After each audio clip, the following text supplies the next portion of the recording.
Bangladesh অনূর্ধ্ব-20 sub চ্যাম্পিয়নশিপের ম্যাচের সময়সূচি দেখুন। হামজা চৌধুরী বাংলাদেশে আসার পর বাংলাদেশ ফুটবলে যেন মেলা বসেছে। গতবার তো 50 প্রবাসীর বেশি ঢাকায় এসে ট্রায়াল দিয়েছেন। তাদের মধ্যে অনেকেই কোচিং স্টাফদের মন জয় করেছেন।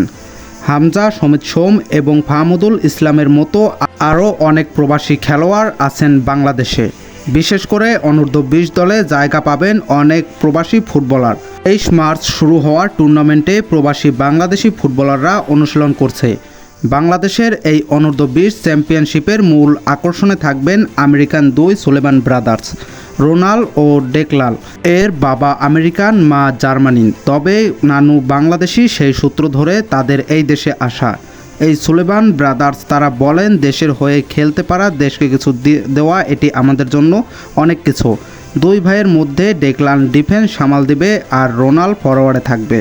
তারা বলেন, আমরা সত্যি অনেক খুশি, সত্যি অনেক আনন্দিত। আমরা বাংলাদেশকে লিড দিব।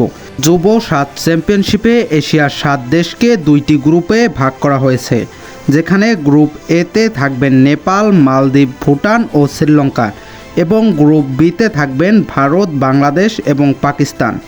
সর্বশেষ 2023 সালে অনুষ্ঠিত এই চ্যাম্পিয়নশিপ আসরে বাংলাদেশ চ্যাম্পিয়ন হয়েছিল।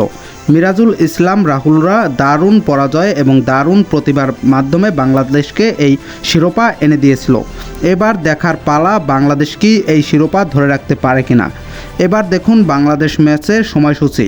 বাংলাদেশের প্রথম ম্যাচ মাঠে গড়াবে 24 মার্চ বিকাল 3:45 মাঠে নামবে বাংলাদেশ ভার্সেস পাকিস্তান। দ্বিতীয় ম্যাচটি অনুষ্ঠিত হবে মার্চের 26 তারিখ, ইন্ডিয়া ভার্সেস পাকিস্তান। এই ম্যাচটি অনুষ্ঠিত হবে 3:45। এরপর 28 মার্চ আবারও বাংলাদেশ মাঠে নামবে ইন্ডিয়ার বিপক্ষে। এই ম্যাচটি অনুষ্ঠিত হবে 3:45। তো ভিউয়ার্স, আপনার কি মনে হয় বাংলাদেশ কি এবার তাদের ট্রফি ডিফেন্স করতে পারবে কিনা? অবশ্যই কমেন্ট বক্সে কমেন্ট করে যাবেন এবং ভিডিওটা যদি ভালো লেগে থাকে অবশ্যই লাইক করে আপনার টিমের নাম অবশ্যই কমেন্ট বক্সে জানিয়ে যাবেন। তো ভিউয়ার্স, আজকের ভিডিওটা এই পর্যন্তই। দেখা হবে নতুন আরেকটি ভিডিওতে। ততক্ষণ পর্যন্ত বাই বাই।